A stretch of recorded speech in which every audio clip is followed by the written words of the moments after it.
1980년대 초 한국은 격변의 시대를 지나고 있었습니다. 농촌을 떠나 도시로 향하는 청년들의 물결. 그 속에 20살 청년 한 명이 있었습니다. 새벽 기차에 몸을 싣고 작은 보따리 하나만을 든 채 그는 서울이라는 낯선 땅으로 향했습니다. 부모님께 물려받을 논밭은 없었고 배울 기술도 없었습니다. 그저 두 팔과 건강한 몸뚱이 하나가 전부였습니다. 여기서라면 뭔가 되겠지. 그런 막연한 희망을 품고 청년은 도시의 문턱을 넘었습니다. 서울역에 내린 청년의 첫 느낌은 추위였습니다. 11월 새벽 차가운 바람이 얼굴을 때렸고 수많은 사람들이 바쁘게 오가는 모습은 낯설기만 했습니다. 그가 찾은 첫 번째 일자리는 구로공단의 한 섬유 공장이었습니다.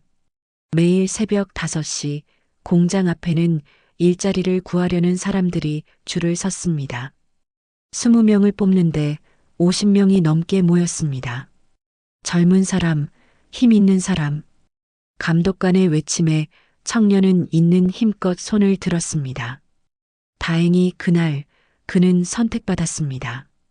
하루 12시간, 때로는 16시간을 일했습니다. 실타래를 감고 천을 나르고 기계를 정비했습니다. 손바닥에는 굳은 살이 배기 시작했고 등은 점점 굽어갔습니다. 월급날이 되면 청년은 봉투를 받아들고 잠시 멍하니 서 있곤 했습니다. 그 돈의 절반은 고향 부모님께 붙였고 나머지로는 쪽방 월세와 하루 두 끼를 해결해야 했습니다. 밤이 되면 청년은 작은 쪽방에 누워 천장을 바라보았습니다. 언젠가는 나도 내 집을 가질 수 있을까? 가족을 이루고 따뜻한 저녁밥을 먹을 수 있을까?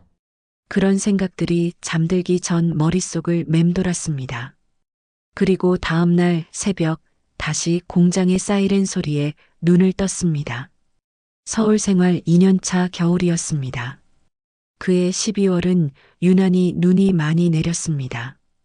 공장이 쉬는 일요일 오후 청년은 추위를 피해 작은 식당 문을 밀었습니다. 식당 안은 김이 자욱했고 따뜻한 국 냄새가 코를 찔렀습니다. 구석자리에 앉은 청년의 앞으로 한 여성이 다가왔습니다. 뭐 드릴까요? 국밥 하나요. 많이 추우셨죠? 잠시만 기다리세요. 그녀의 목소리에는 묘한 온기가 있었습니다. 청년은 고개를 들어 그녀를 바라보았습니다. 24살 맑은 눈과 수줍은 미소를 가진 여성. 고향을 떠나온 지 얼마 안 된 듯한 아직 도시의 때가 묻지 않은 얼굴이었습니다. 국밥이 나왔고 청년은 숟가락을 들었습니다.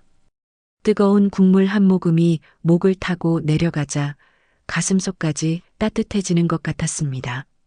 그리고 이상하게도 오랜만에 고향 생각이 났습니다. 그날 이후 청년은 일요일마다 그 식당을 찾았습니다. 처음에는 밥을 먹으러, 나중에는 그녀를 보러 갔습니다. 몇 달이 흐른 어느 봄날, 청년은 용기를 냈습니다. 저 일요일 저녁에 시간 있으세요? 네, 영화라도 같이 보면 어떨까 해서요. 좋아요. 그렇게 두 사람의 인생이 겹쳐지기 시작했습니다. 둘 다 가진 것 없는 타향살이였지만 함께라면 견딜 수 있을 것 같았습니다. 1년 뒤 두 사람은 작은 예식장에서 소박한 결혼식을 올렸습니다. 친구 몇 명과 동료들이 축하해 주었고 신혼여행은 남산타워가 전부였습니다. 하지만 두 사람은 행복했습니다. 그들의 첫 보금자리는 반지하 방 한 칸이었습니다. 햇빛도 잘 들지 않고 장마철엔 습기가 차올랐지만 그곳은 그들만의 세상이었습니다. 결혼 1년 만에 처사이가 태어났습니다. 작고 빨간 얼굴의 아기를 안았을 때 아버지는 처음으로 자신의 인생이 더 이상 자신만의 것이 아니라는 걸 깨달았습니다. 이 아이는 나처럼 살면 안 된다. 그날 밤 아버지는 아내에게 말했습니다. 내가 더 열심히 벌게. 우리 애는 좋은 데서 크게 해줘야지. 당신 몸 상하지 않게만 해요. 걱정 마. 나 튼튼해. 공장 월급만으로는 가족을 먹여 살리기에 빠듯했습니다. 아버지는 추가 일자리를 찾기 시작했습니다. 낮에는 공사장에서 벽돌을 나르고 저녁에는 대리운전을 했습니다. 밤 11시부터 새벽 3시까지 취한 사람들의 차를 운전해주고 10,000원, 20,000원을 받았습니다. 집에 돌아오면 새벽 4시 두어 시간 눈을 붙이고 다시 아침 7시에 일어나 공사장으로 향했습니다. 하루 수면 시간은 서너 시간이 전부였습니다. 아내는 남편의 마른 등을 보며 눈물을 흘렸지만 아버지는 괜찮다고 건강하다고 말했습니다. 둘째가 태어나고 셋째가 태어났습니다.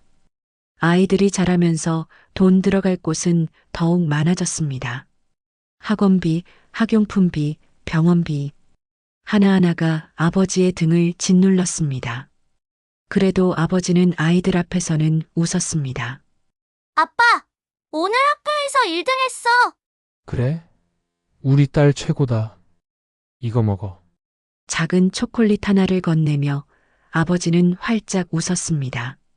자신은 점심을 굶더라도 아이들 간식은 꼭 챙겼습니다. 세월은 빠르게 흘렀습니다. 시대는 변했지만 아버지의 일상은 크게 달라지지 않았습니다. 여전히 새벽에 일어나 일터로 향했고 밤늦게 집으로 돌아왔습니다. 손은 점점 거칠어졌고 허리는 점점 굽어갔습니다. 무릎도 삐걱거리기 시작했습니다. 병원 가보는 게 어때요? 아내가 걱정스럽게 물었지만 아버지는 고개를 저었습니다. 괜찮아. 나이 들면 다 아픈 거지 뭐.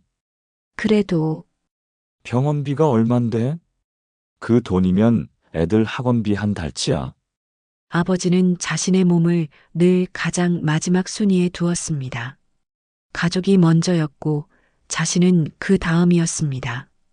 아니, 어쩌면 자신은 순위에 없었는지도 모릅니다.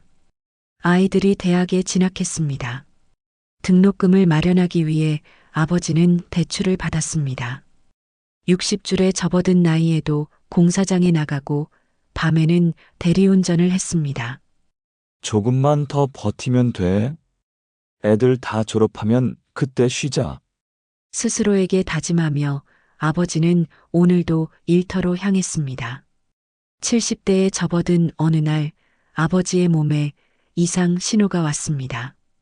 계단을 오르면 숨이 가빠지고 가슴이 답답했습니다. 밤에는 호흡이 불편해 잠을 이루기 어려웠습니다. 더 이상 숨길 수 없었습니다. 가족들의 권유로 아버지는 병원을 찾았습니다. 검사 결과 심장에 무리가 왔고 무릎은 거의 닳아 있었습니다. 의사는 조심스럽게 말했습니다. 지금까지 무리를 많이 하셨나 봅니다. 이제는 쉬셔야 합니다. 더 이상 무거운 것을 드시면 안 돼요. 아버지는 진료실 의자에 앉아 한참을 말없이 있었습니다. 쉬어야 한다는 말이 낯설었습니다. 평생을 쉬지 않고 살았는데 이제 쉬라니. 그럼 이제 뭐라고 살지? 작게 중얼거린 그 말에는 깊은 허탈함이 묻어났습니다. 일하는 것이 곧 삶이었던 사람에게 일을 멈추라는 것은 삶을 멈추라는 말과 같았습니다. 집으로 돌아온 아버지는 거실 소파에 앉아 멍하니 창밖을 바라보았습니다. 젊은 사람들이 바쁘게 거리를 오갑니다. 자신도 저랬었지요. 쉴 새 없이 움직이고 뛰어다니고 무언가를 향해 나아갔습니다. 하지만 이제는 계단 몇 칸만 올라도 숨이 찹니다. 무거운 것을 들 수도 없습니다. 몸은 이미 오래전부터 신호를 보내왔지만 아버지는 외면했습니다. 그리고 이제 더 이상 외면할 수 없는 지점에 도달했습니다. 밤마다 잠들기 전 아버지는 자신의 손을 바라보았습니다. 굳은 살투성이의 거친 손. 이 손으로 벽돌을 나르고 철근을 잡고 운전대를 잡았습니다. 이 손으로 가족을 먹여 살렸습니다. 잘한 걸까? 문득 그런 생각이 들었습니다. 내가 선택한 이 삶이 옳았을까? 아이들과 더 많은 시간을 보냈어야 했을까? 아내와 더 자주 손을 잡고 걸었어야 했을까? 하지만 후회는 아니었습니다. 그저 조금은 아쉬운 마음이었습니다. 어느 일요일 오후 가족들이 모두 모였습니다. 오랜만에 온 가족이 한자리에 모인 날이었습니다. 아버지는 오래된 사진첩을 꺼냈습니다. 먼지가 수북이 쌓인 낡은 앨범. 페이지를 넘기자 흑백 사진들이 나타났습니다. 어머, 이게 아빠 젊었을 때야. 완전 잘생겼네. 그때가 22살, 23살, 서울 처음 왔을 때지. 여기가 그 공장 앞이야.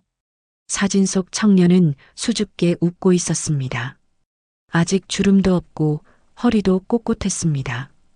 눈빛에는 희망과 불안이 뒤섞여 있었습니다. 다음 페이지에는 결혼식 사진이 있었습니다.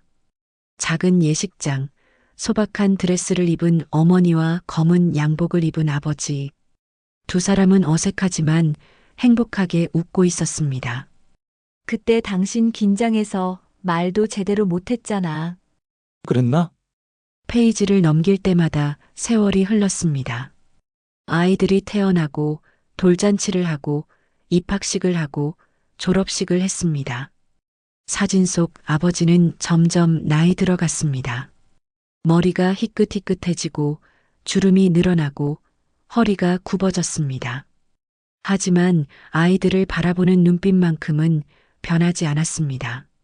언제나 따뜻하고 자랑스럽고 사랑스러운 눈빛이었습니다.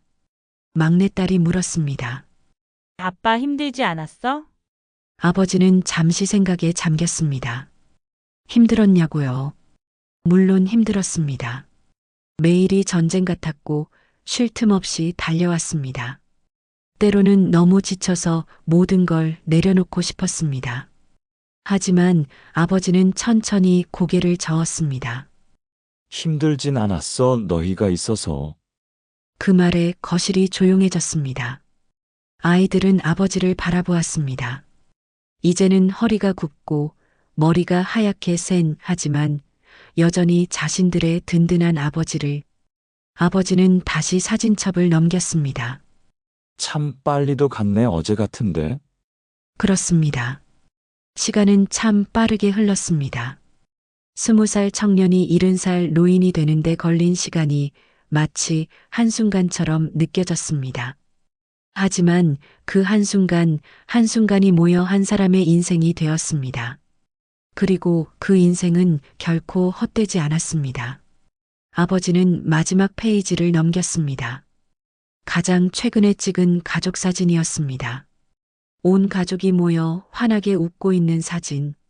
나는 참 잘 살았어, 가족이 있어서. 그 말에는 어떤 후회도 없었습니다. 아쉬움은 있을지언정 후회는 없었습니다. 자신이 선택한 길, 자신이 걸어온 길이 틀리지 않았다는 확신이 있었습니다. 아내가 아버지의 손을 잡았습니다. 50년을 함께한 그 손은 거칠었지만 따뜻했습니다. 두 사람은 아무 말 없이 서로를 바라보았습니다.